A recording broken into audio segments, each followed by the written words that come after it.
Irmãos, eu quero trazer uma palavra hoje, que eu estava aqui meditando, e achei interessante passar para os amados irmãos, né? Que está lá em 1 Samuel, no capítulo 16, versículo 14, que diz assim: Tendo-se retirado de Saul o Espírito do Senhor, da parte de um espírito maligno o atormentava. Está lá em 1 Samuel, primeiro livro de Samuel, no capítulo 16, versículo 14. Então, o que é que isso quer dizer para nós? Um espírito do Senhor, um espírito maligno da parte do Senhor, vinha e atormentava Saul. E a pergunta se Deus, ele é bom, se o Espírito de Deus é santo, como que Deus mandou um espírito maligno para que pudesse estar atormentando a vida de Saul? Então, a primeira coisa que a gente vai ver aqui é o seguinte: é que Saul, no início do seu reinado, ele foi uma pessoa que ele teve um chamado e ele teve a ajuda do Senhor para que ele pudesse estar tendo um ótimo reinado para a nação de Israel, pois assim foi destinado na vida dele para que ele pudesse estar reinando sobre aquela nação. Então a gente vê que muitos dos feitos de Saul, para que pudesse ser estabelecido esse reinado de uma forma plena, Deus ele concede através do Espírito do Senhor capacidades para que ele pudesse ter um ótimo reinado sobre as ordenanças e liderança do próprio Deus. Então a gente via que Deus, através do seu Espírito, ele capacitava e trazia o que era necessário para que esse reinado fosse um reinado abençoado. Então o que é que a gente vai ver? Nós iremos ver que Saul, ele foi desrespeitoso com essa lei, né, a lei de Deus, e também com o próprio Senhor, né? Por ele não se atentar sobre os mandamentos de Deus, fez com que o próprio Deus o rejeitasse, por ele ter rejeitado primeiro a Deus. Então a gente vê aqui no capítulo 15, versículo 26, do mesmo livro, diz assim: Porém, Samuel disse a Saul: Não tornarei contigo, visto que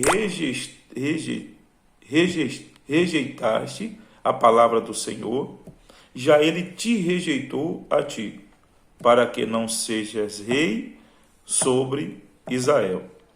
Então nós iremos ver que Deus agora rejeita a Saul, porque houve uma rejeição de Saul por Deus, pelo Senhor, e não colocando as leis do Senhor sobre o seu reinado. Amém?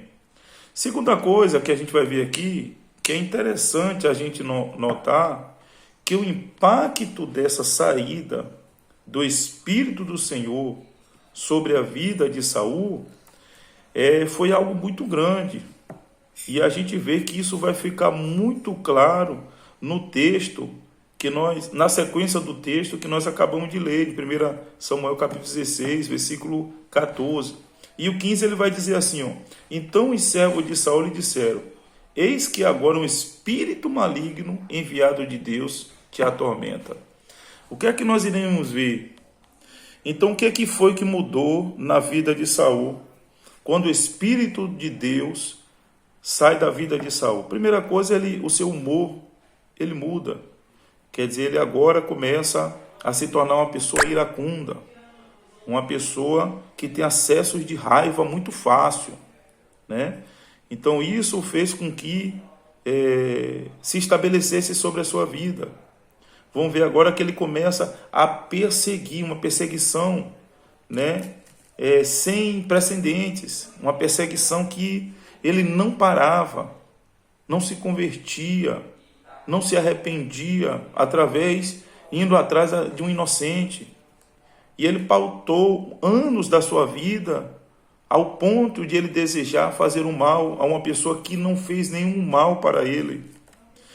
E a gente vai ver também que ele se desviou da lei de Deus.